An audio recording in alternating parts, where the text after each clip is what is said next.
Bienvenidos a un nuevo especial de Burdelianas Poetry TV. En esta ocasión vamos a hacer una serie de entrevistas que hemos denominado Cultura Política. Yo soy Carlos Castillo Quintero, el director de Burdelianas Poetry. Como quizá todos sabemos, este próximo 29 de octubre en Colombia tenemos elecciones regionales.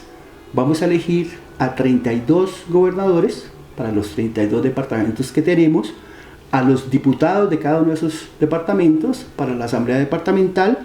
Vamos a elegir a 1.102 alcaldes de cada uno de estos municipios, a los concejales, a los ediles de cada una de las localidades y a las juntas administradoras locales. Como vemos, es una gran responsabilidad la que tenemos todos los colombianos este 29 de octubre. Salir a elegir con conciencia, ojalá a elegir con conocimiento.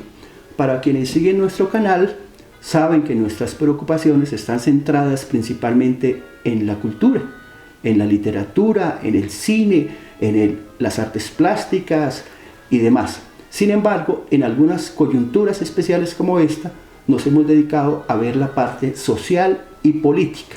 ¿Por qué? Porque la política también nos interesa a los artistas y a los gestores culturales. Quiero citar dos casos específicos en donde esto queda en evidencia. Uno es la ordenanza 030 de 1993 de la Asamblea Departamental, donde se crea el Consejo Editorial de Autores Boyacenses, el CEAP. Gracias al CEAP se crearon los concursos departamentales de literatura en diferentes géneros y se crearon las publicaciones del CEAP, rescatando obras que ya no existían, por ejemplo, de la madre de Sor Josefa del Castillo y otras que a través de esta iniciativa del CEAP se han podido publicar. Eso se hizo gracias a una ordenanza de la Asamblea Departamental y gracias a que teníamos allá a un diputado, en ese entonces presidente de la Asamblea, que era el doctor Javier Pereira Jauri. Es decir, si no hubiésemos tenido un doliente en la Asamblea Departamental, posiblemente los escritores no hubiésemos tenido estas bondades en las últimas décadas.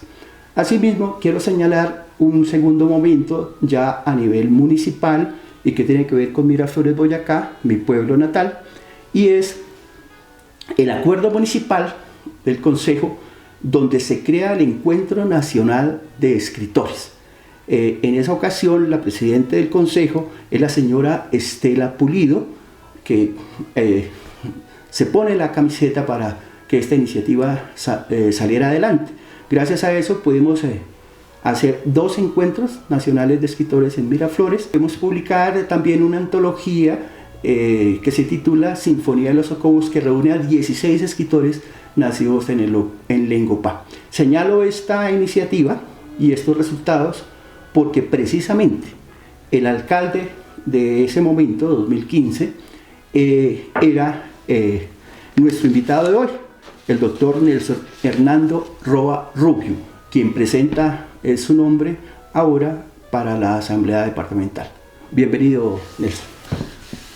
Muchísimas gracias, Carlitos. Un agradecimiento muy especial a esta importante medio de comunicación Burdelianas Poetry por darnos la posibilidad de saludar a todos los boyacenses, de saludar a todos sus seguidores y de poder contarles parte de nuestra historia familiar y nuestra historia política. Nelsito, para mí es todo un agrado tenerte acá. Somos paisanos, te conozco. Como dije ya en la presentación, podemos trabajar proyectos culturales en tu administración como alcalde. Quiero que le cuentes a todo el mundo, más allá de lo que conocemos, quién es Nelson. ¿Quién es Nelson Hernando Roa? Me anticipo, ¿no? Tu papá, don Luis Roa, del sector bancario, gerente de la Caja Agraria, y la profesora Yanile Rubio, querida por todos. Eso es lo que como que conocemos toda la gente en la región. Vienes de Páez, hiciste la primaria en Páez, pero ¿quién es Nelson? Bueno, comentarle, Carlitos, ya que su merced hace la referencia tan específica de mi padre y mi madre, comentarle que mi madre es una paense que por cuestiones de los temas de violencia política tuvo que salir desplazada de su natal país en los años 49 y tuvo que refugiarse con una tía abuela en una vereda del Morro en ese entonces, que logró al lado de ella, que era educadora, tener la posibilidad apenas con segundo bachillerato entrar a la parte del magisterio y convertirse durante 42 años que estuvo mi madre al servicio del magisterio en una excelente profesora.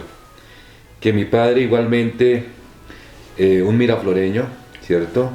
También que tuvo que sentir los rigores de la violencia política, logró entrar como mensajero a la Caja Agraria en ese entonces y afortunadamente por su capacidad personal, por su don de gente, fue escalando diferentes empleos dentro de esa entidad y llegó a ser director de la Caja Agraria de los municipios de Páez, Miraflores, Tibaná, pero que desafortunadamente la violencia en Bogotá nos quitó esa posibilidad de nuestro padre y esa violencia acabó con su vida apenas a los 46 años que él cumplía. Y entonces a partir de ello pues mi madre tuvo que hacerse cargo de nosotros, ocho hermanos, prácticamente fue madre y padre, 6 hombres que estábamos en edades muy difíciles entre los 9 y los 15 años, pero afortunadamente esa valerosa mujer, Yalile Rubio de Roa, que era educadora, que tenía que lidiar con muchos niños a diario y que también tenía que lidiar con nosotros, pues pudo sacarnos adelante, no solamente con su rol de educadora, sino que se inventaba actividades adicionales como llevar helados, llevar churros para vender, para poder complementar el sustento de nosotros. Que ella siempre, lo más importante de nuestros padres que recordamos son los principios, valores que deben tener los seres humanos, pero sobre todo la vocación de servicio que heredamos de ellos. Yo creo que es la herencia más importante que pudimos adquirir de ellos. Estudiamos, sí, efectivamente en la concentración Simón Bolívar de Páez. La primaria, el bachillerato lo hicimos en nuestro glorioso Sergio Camargo. Estudié a distancia, porque hoy es muy común decir que tuve que salir desplazado a estudiar. No, yo creo que desafortunadamente estos municipios alejados pues tienen que hacer el esfuerzo los diferentes padres de familia de mandar sus hijos a las ciudades, que es donde desafortunadamente están solamente los privilegios para esas ciudades de tener la posibilidad de formarse profesionalmente. Nosotros lo hicimos a distancia, inicialmente estudiando un pregrado de Administración Pública en la Escuela Superior de Administración Pública, donde viajábamos todos los viernes a recibir clases de 6 a 10 de la noche, el sábado todo el día y el domingo mediodía. Después de eso vimos que era necesario complementar nuestra formación de pregrado y logramos acceder a un crédito del ICETES y hacer la especialización de Gobierno y Gerencia Territorial en la Universidad Santo Tomás de Colombia, la sede en Tunja. Pero también entendimos que ya esa formación nos dio la posibilidad de ocupar algunos cargos en algunas entidades, teníamos la posibilidad de hacer una maestría y creímos conveniente hacer una maestría de responsabilidad social y sostenibilidad en la Universidad Externado de Colombia, donde recibimos doble titulación con una Universidad de Columbia de los Estados Unidos. Esa es la parte académica que he tenido la posibilidad yo de poder adquirir. Hemos tenido experiencias en la parte comunitaria, apreciado Carlos, porque desde nuestra época de bachilleres asumimos el papel de líder estudiantil, luego de líder comunal, siendo presidente de la junta de nuestro hermoso barrio El Cogollo durante 8 años, lo que nos dio la posibilidad también de asumir la dirección o presidencia de asocomunales en Miraflores durante 8 años, que hemos tenido la posibilidad también ya laboral de estar en entidades públicas, inicialmente en la Unidad de Servicios Públicos, después en la Contraloría Departamental, después en la Agencia Nacional de Hidrocarburos, en la Superintendencia Nacional de Servicios Públicos, en la CAR Cundinamarca, en la Veeduría Distrital de Bogotá, pero la experiencia más importante que la vida y que la comunidad nos dio la posibilidad de tener fue la que 2.522 mirafloreños decidieran el 27 de octubre del 2011 de que yo dirigiera los destinos de nuestro querido Miraflores. Bueno, Nelson, yo me quiero detener en algunos aspectos que has dicho. O sea, hiciste un recorrido amplio, digamos, de lo que ha sido tu biografía, pero yo quiero regresar a la niñez, quiero regresar a Páez, quiero regresar a tu madre, ¿no? A ese trabajo de tener 8 hijos, como dijiste, sacar adelante, como casi padre-madre, a esos 8 hijos, pero siempre con algo que a mí me ha impresionado, no solamente de parte tuya, sino también de tus hermanos, que es con una vocación de servicio, una vocación social, siempre entregados hacia la gente. Vea yo en alguna entrevista a un político que le preguntaban por qué se lanzaba a una estancia de elección popular. Sí, porque era candidato. Y respondía de manera muy inteligente este señor diciendo que él desde el sector privado, gente con muchos recursos, podía hacer cosas. Desde el sector académico, profesional, como profesor universitario podía enseñar muchas cosas, pero que las verdaderas transformaciones se daban en los cargos de elección popular, siendo senador, siendo representante de la Cámara, siendo diputado, siendo alcalde, que es donde se hacen las leyes, donde hacen los acuerdos, y se puede transformar no un sector, sino quizá toda la sociedad. Esa vocación de servicio, mezclada con esa formación profesional que nos ha reseñado, uniendo esas dos cosas, y con la experiencia de la alcaldía de Miraflores, ¿qué nos da para el diputado Nelson Roa? Bueno, yo creo que ha sido muy puntual su apreciación, y alguna vez lo compartía con unos ciudadanos de la provincia de Lengopá que hacían un diplomado en administración pública, donde tuve la posibilidad de, junto al director de la sala, clausurar el evento y comentarles algo muy parecido a lo que usted ha tocado, Carlos, y es lo siguiente: de nada sirve que un profesional se forme en administración pública si desde la casa no tiene una formación en principios y valores, si no tiene algo que es elemental y que usted ha tocado con mucho acierto, y es la vocación de servicio. Yo puedo tener el conocimiento de lo que es un municipio, de lo que es un presupuesto, de lo que es el proceso de contratación pública, pero si yo no tengo principios y valores, si yo no tengo la vocación del servicio, si yo no entiendo algo que algún día yo acuñé en una clase de administración pública, donde se me vino a la cabeza lo siguiente, Carlos. Yo dije en ese momento que el objetivo de la política es el poder. El objetivo de la política es el poder. Pero que la razón de la política es el servir, ¿cierto? Entonces, en estos escenarios donde estamos buscando ese objetivo de llegar al poder, ¿cierto?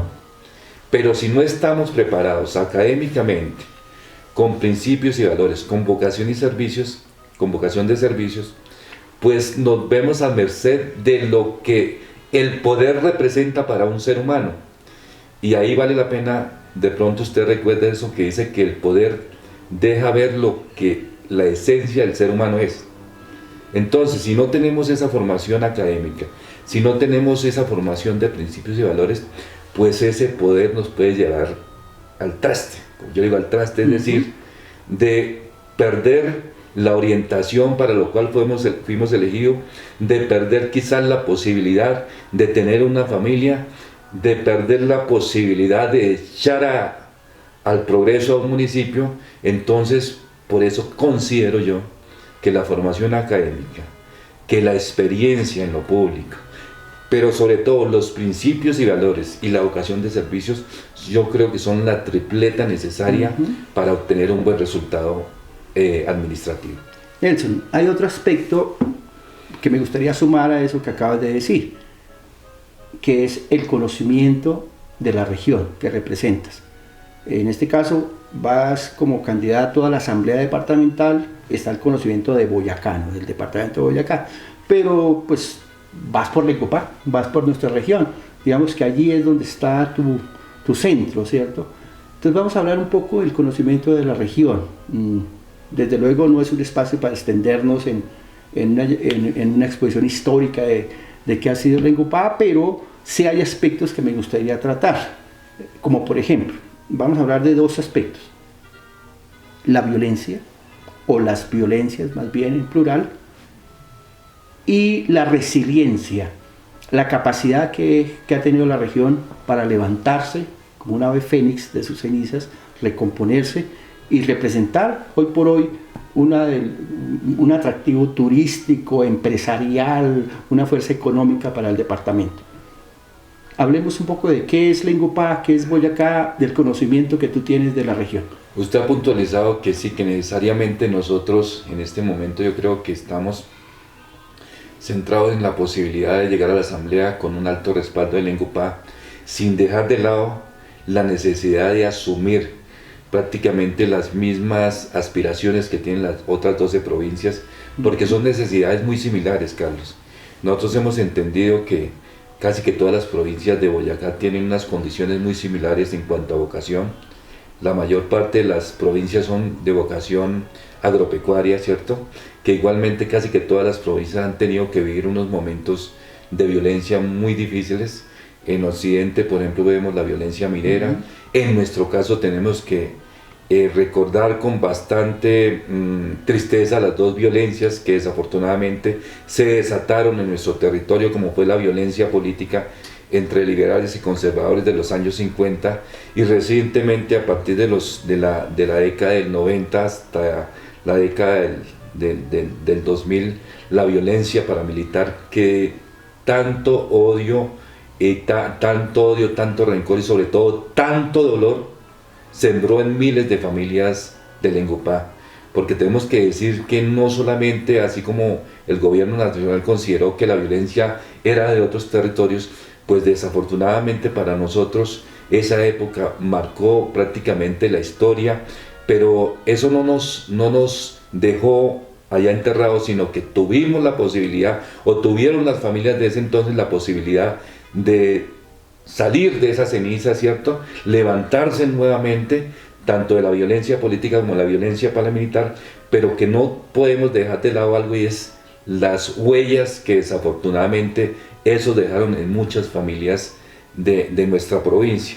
Entonces ahí es donde vemos nosotros la necesidad de que, después de haber hecho un ejercicio muy acertado, que nos dio reconocimiento desde la alcaldía municipal, tengamos la posibilidad nosotros de ser los voceros, no solamente en Lengupá, porque sí, como lo dice usted, seguramente la provincia nos va a respaldar en un alto porcentaje, pero desde acá creemos nosotros que tenemos la posibilidad de ser los voceros de todas las provincias, de enfocarnos en algo que es fundamental y que la asamblea tiene a su cargo, porque la asamblea en este momento tiene, yo creo que, 2 o 3 responsabilidades. Una es garantizar el equilibrio de poderes que debe estar para que el gobierno funcione, y la otra es las herramientas con las que va a contar el gobernador para poder hacer efectiva una gestión pública que permita mitigar las diferentes necesidades que tienen esas provincias. Y hay 2 escenarios que son fundamentales. Uno es el tema de la propuesta de gobierno que el gobernador que salga elegido está ofreciendo en este momento a las diferentes comunidades, ¿cierto? Y que se va a tener que aterrizar en un plan de desarrollo. Y es ahí donde los diputados vamos a tener la posibilidad de estudiar, de analizar y de aprobar de que efectivamente ese plan de desarrollo consolide las expectativas de todos los boyacenses, pero que sobre todo no solamente le apunte al progreso en infraestructura, sino que le apunte al bienestar social, ojalá, de todos los 123 municipios. Nelson, eso que estás diciendo me lleva a hacerte la siguiente pregunta. Me gustaría que le dijeras a tus posibles electores, o sea, a la gente de Boyacá que posiblemente votaría por ti, ¿qué es lo que hace un diputado en la asamblea? Porque es importante, son 16 diputados, ¿cierto? 17 creo con el segundo que quede de la elección del gobernador, y posiblemente podríamos quedarnos sin un diputado de la región de Lengupá, por ejemplo, o de esa región, o sin un diputado que tenga ciertos valores y que vaya a pelearlos, como dijiste bien, con el gobernador electo, con el programa de gobierno, con todo ese tipo de cosas. Porque es importante tener un diputado de la región? Porque es importante tener una voz en la Asamblea Departamental. Mire, es muy importante lo siguiente, es algo que lo comentábamos previamente, es, de pronto no comparto mucho eso. Yo creo que hoy desafortunadamente tanto el gobierno municipal como el gobierno departamental funcionan con coaliciones de gobierno. Es decir, el alcalde o el gobernador necesitan una coalición de gobierno. Y en el caso del departamento, pues la coalición de gobierno se forma con los diputados, ¿cierto? Cercanos al gobernador. Entonces, como esa coalición de gobierno va a ser prácticamente quien apruebe las diferentes iniciativas del gobierno departamental, quien apruebe esas dos herramientas que he considerado y que toque una, el plan de desarrollo y el presupuesto departamental. Claro. El presupuesto departamental. Platica. Pero ahí debemos nosotros decirle a los boyacenses que esa coalición de gobierno no puede hacernos perder la autonomía que tenemos los diputados de hacer el control político, que es prácticamente vigilar que los diferentes secretarios cumplan a cabalidad ese plan de desarrollo, de vigilar de que no se desborde la autonomía administrativa que tiene el gobernador y sus secretarios, sino que nosotros podamos ser ese sistema de pesos y contrapesos que siempre se ha dicho, ¿cierto? Que es el que garantiza que efectivamente el Estado, y en este caso pues el gobierno, responda satisfactoriamente a esa confianza que le brindó el pueblo boyacense de salir la propuesta ganadora. Bueno, dijiste la palabra clave pues para nuestra próxima pregunta. Acá tengo yo un volante donde está la hoja de vida de Nelson, donde están sus realizaciones, su experiencia, sus estudios, su gestión, pero también están sus propuestas en educación, salud, sector agropecuario, turismo, infraestructura, medio ambiente y sostenibilidad, empleo, deporte y otros. Resumamos, Nelson, si te parece, esas propuestas, esas iniciativas. Esos sectores que ahí tocamos y que llevan las iniciativas que queremos presentar y defender ante el gobierno departamental, están enfocadas a lo siguiente, Carlitos. En materia educativa, nosotros tenemos que prácticamente asumir que hay unas brechas entre las ciudades y los municipios rurales, que son casi 118 municipios, ¿cierto? Donde desafortunadamente las ciudades o los cascos urbanos tienen unos privilegios en materia de educación, que es la conectividad. Desafortunadamente nuestras escuelas rurales tuvieron a través de la pandemia que afrontar una crisis muy marcada para nuestros jóvenes campesinos, nuestros niños campesinos, donde desafortunadamente el proceso académico de esa pandemia fue casi que imposible llevar a cabo, precisamente por esa brecha que hay en conectividad. Le queremos decir al gobierno departamental, ¿y por qué le queremos decir? Porque nosotros lo implementamos como alcaldes de Miraflores, de que hagamos el esfuerzo de llevar a través de un convenio con alguna entidad privada la conectividad a las escuelas rurales, pero que además esa conectividad vaya acompañada de salas virtuales, que se conviertan en una herramienta adicional para los jóvenes, pero que también permita que los campesinos de esos sectores lleguen a esas salas virtuales a capacitarse. En materia de salud, Carlos, hemos hecho avances muy importantes en materia de infraestructura, pero desafortunadamente nuestros hospitales de segundo nivel, como es el caso de Chiquinquirá, de Garagoa, de Miraflores, de Ramiriquí, aún siguen dependiendo de algunas especialidades de las ciudades como Tunja, como Bogotá, donde desafortunadamente eso sumado al mal estado de la malla vial, pues se convierte prácticamente que en un paseo de la muerte a los pacientes. Y aquí tenemos que decirle al gobierno departamental también que no podemos ver la salud como un gasto público, sino que tenemos que ver la salud como una garantía de vida. Y ahí le vamos a decir al gobierno nacional que hay que hacer el esfuerzo necesario para que ojalá pudiéramos contar con más especialidades en los hospitales de segundo nivel, pero que además los centros de salud de primer nivel también deben tener la posibilidad de contar con al menos con algunas prestación de servicios de urgencias, de salas de maternidad, y eso es lo que consideramos que desde la parte de salud se debe hacer. En la parte cultural y deportiva, también son unos privilegios únicamente para los niños urbanos que se cuente con las escuelas de formación cultural y deportiva en las ciudades o en los cascos urbanos. ¿Y los niños del campo qué? ¿Cierto? Es la pregunta que yo hago. Nosotros también hicimos la tarea desde la alcaldía de llevar esos instructores a las diferentes veredas y también consideramos como una cuestión de equidad de que el gobierno departamental también se debe preocupar por arrancar un programa de formación deportiva en las diferentes áreas rurales de Boyacá. En la parte de infraestructura vial, también tenemos que reconocer lo siguiente, Carlos. Como se comentaba algo de la posibilidad que hemos tenido las provincias de salir de esos impactos que nos generó la violencia y de hoy prácticamente de ser potencias no solamente agropecuarias, sino de ser potencias ecoturísticas. Pero ¿cuál es la barrera que tenemos en este momento? Son las vías. Y ahí también es necesario que el gobierno departamental asuma un programa de mejoramiento vial, tanto de vías terciarias como de vías departamentales, incluso de gestión ante el INVIAS, ante el Ministerio de Trabajo, de las vías de primer orden, que es el caso de la transversal de Boyacá, de Puerto Boyacá hasta el Secreto.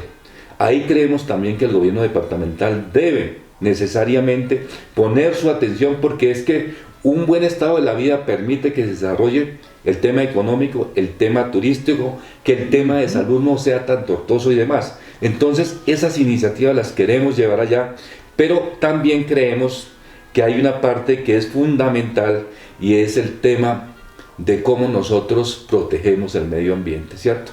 Somos afortunadamente unas potencias en agua, lo podemos decir, pero también cuando de manera desmedida o de manera irracional se usan los recursos naturales, pues eso no está garantizando que nuestras futuras generaciones tengan las bondades que hoy tenemos en materia ambiental. Entonces ahí también debemos tener cuidado y proteger como sea el tema del agua, el tema de nuestros páramos, el tema de nuestros bosques. Pues qué interesante, Nelson. Veo dentro de esas iniciativas que apuntan, digamos, a los problemas más urgentes, ¿no? No vamos a volver, porque ahí nos quedaríamos mucho tiempo, con lo que mencionaste de nuestra dichosa carretera mal llamada del Progreso, ¿cierto? Que nos llevaría hasta el Secreto y que prácticamente sería todo un polo de desarrollo, ¿no? Si pudiéramos tener esa carretera. Sigue siendo, y lo he visto, caballito de batalla de algunos candidatos, ¿cierto? En las elecciones, alcaldía, a consejos, a gobernación y demás. Y uno ve que pareciera, y ahí es donde va apuntando mi pregunta próxima, que hay como una especie de, ¿cómo lo llamaría yo?, de ausencia de liderazgo o liderazgos que no son contundentes como para que, por ejemplo, un proyecto como esa carretera pueda salir adelante. O sea, ¿qué pasa? O sea, no elegimos senadores, no elegimos representantes a la Cámara, no elegimos diputados, no hemos tenido un gobernador, por ejemplo, de la región y demás para poder, digamos, sacar adelante un proyecto como ese. Carlos, sí, desafortunadamente este tema de la vía ha sido un tema desde 1934. Uy, Dios. Gobierno de Enrique Olaya Herrera, donde nace la idea de la dichosa carretera del Progreso, que desafortunadamente después de ya casi 100 años, ¿cierto?, aún tenemos que decir que es el principal dolor de cabeza o la necesidad más prioritaria que tiene el suroriente del departamento. Cuando hablábamos de que el gobierno funciona con una coalición de gobierno, es porque esto se da a nivel del municipio, a nivel del departamento y a nivel de la nación. Si desafortunadamente nuestras provincias de Márquez y Lengupá no tienen una representación a nivel departamental, y mucho menos no tienen la posibilidad o no han tenido la posibilidad de tener congresistas con sentido de pertenencia, pero más allá de eso con real vocación de servicio, pues desafortunadamente esto se convierte, como usted lo dijo, en un caballito de batalla de campaña tras campaña, ¿cierto? Y es muy poco lo que se avanza. Tenemos que decir que sí, que han habido gobiernos departamentales que sin ser su responsabilidad, porque esta vía es una vía de carácter nacional, han hecho esfuerzos enormes por llevar al menos 8, 9 kilómetros durante cada periodo de gobierno, pero que hoy desafortunadamente aún tenemos que decir que aún tenemos un tramo importante y que además tenemos una tarea que es no dejar dañar lo poco que se ha avanzado. Entonces, ahí, si no tenemos un doliente a nivel departamental y mucho menos un doliente a nivel nacional que esté tocando las puertas, que esté a diario prácticamente recordando que hay una necesidad prioritaria, que esa necesidad está implicando que los demás sectores no se desarrollen, pues va a ser muy imposible, va a ser casi que imposible que algún día podamos decir, mire, aquí está terminada la carretera del progreso, y eso va a permitir que nuestras potencialidades económicas, turísticas y demás que tenemos, efectivamente puedan desarrollarse. Y ahí es, y eso se lleva de mi parte, donde se necesita liderazgos como el tuyo y los liderazgos que vengan, ¿cierto? Las personas interesadas en servir a la comunidad, a la sociedad y a propósitos como este. Entonces, bien importante que tengamos líderes regionales, líderes que sean realmente dolientes, como lo dijiste, de este tipo de proyectos. Nelson, para ir terminando, para ir cerrando, ¿por qué debemos votar por ti a la Asamblea Departamental? Bueno, yo creo que estas iniciativas que estamos presentando a consideración de los ciudadanos boyacenses quizás llevan ese mensaje de esperanza, de que hay una persona interesada, de que hay una persona que conoce los diferentes sectores, y que creemos que nosotros, si Dios nos dio la posibilidad de hacer esa misma tarea desde el municipio, también desde la Asamblea del Departamento la vamos a poder hacer. Vea, Carlos, que hay un sector que prácticamente en Boyacá es el que sostiene la economía o es el motor de la economía, que es el sector agropecuario. Pero desafortunadamente tenemos que decir lo siguiente: somos casi que los mayores productores de alimentos en Colombia, pero esas familias productoras no han tenido la posibilidad de mejorar su calidad de vida como realmente debiera ser. ¿Por qué? Porque tenemos unas fallas en los procesos de comercialización muy grandes, donde desafortunadamente la intermediación impide que efectivamente los precios justos que debieran tener nuestros productos lleguen a esas familias productoras. Ahí el gobierno departamental tiene que hacer una tarea bien importante en los procesos de comercialización y ojalá garantizar de que los productores pudieran asociarse, pudieran crear sus empresas de exportación y realmente pudieran acceder a los precios reales de los mercados nacionales e internacionales, de tal manera que se vea reflejados esos precios en su calidad de vida. Entonces, cositas como esas son las que le estamos diciendo a los boyacenses. Tenemos unos problemas muy grandes en este sector, en la parte de la mano de obra laboral campesina. Estamos cursando una reforma laboral, ¿cierto?, a nivel del país, y estamos pensando únicamente en los trabajadores de las entidades públicas, de pronto los trabajadores de empresas privadas, y estamos dejando ese número tan importante de trabajadores campesinos que inician su vida laboral a los 16 años, trabajan 30, 35 años, y al cabo de que terminan su vida laboral pasan a ser dependientes de su familia o a ser parte de unos ancianatos, ¿sí? Ahí le dijimos a unos congresistas que en este momento nos representan, pero no escucharon, de que hay necesidad de que el gobierno haga un esfuerzo para establecer un régimen especial para el trabajador campesino, y que posibilite que, por ejemplo, el sector mineroenergético, que le deja tanta utilidad al Estado colombiano, pues pudiera subsidiar ese régimen especial del trabajador campesino. Boyacá está viviendo algo dramático con el precio del combustible, y ahí tenemos que llamar la atención en lo siguiente: debe haber una propuesta que, así como se ha hecho de manera justa una tarifa diferencial, por ejemplo, para el transporte de carga, y que se esté pensando para los taxistas, también se esté pensando en una tarifa diferencial del precio de la gasolina para los municipios rurales de Colombia, porque es que los municipios rurales de Colombia, como el caso de los 118 municipios, se movilizan en camperos a gasolina. La maquinaria, las motosierras, las guadañas son a gasolina. Entonces ahí la clase parlamentaria boyacense debe también llevar este mensaje de que ojalá se pudiera establecer una tarifa diferencial diferencial en el precio de la gasolina para los municipios rurales de Boyacá. Eso es lo que yo le estoy diciendo al departamento, a la ciudadanía boyacense, de que vale la pena que estudien nuestras propuestas, que estudien nuestra hoja de vida y si estiman conveniente que nos den su respaldo, porque queremos ser los voceros de los boyacenses y además tratar de que el gobierno departamental atienda las diferentes inquietudes de las 13 provincias. Pues muy bien, ahí está un candidato que le está hablando al sector agropecuario, al sector minero, al sector de la economía, que le está hablando a la provincia no solamente de Lengupá, sino también a la provincia de Márquez, de Occidente, la provincia Centro y en general a todo el departamento de Boyacá con propuestas concretas, con propuestas serias. Como bien lo dice Nelson, está disponible su hoja de vida, su trabajo, su trayectoria, todas sus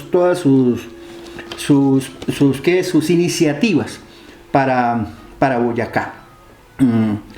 Bueno, Nelson, para cerrar quiero que invites ahora con qué número vas a la asamblea, cómo es que se marca en el tarjetón. No creas, esa pedagogía política es importante porque mucha gente va y vota y se equivoca y no sabe cómo votar. Entonces aprovecho antes de que digas eso para felicitarte por tu cumpleaños. Cumpliste 56 años de vida. Vamos con el 56, pues. Vamos con el 56.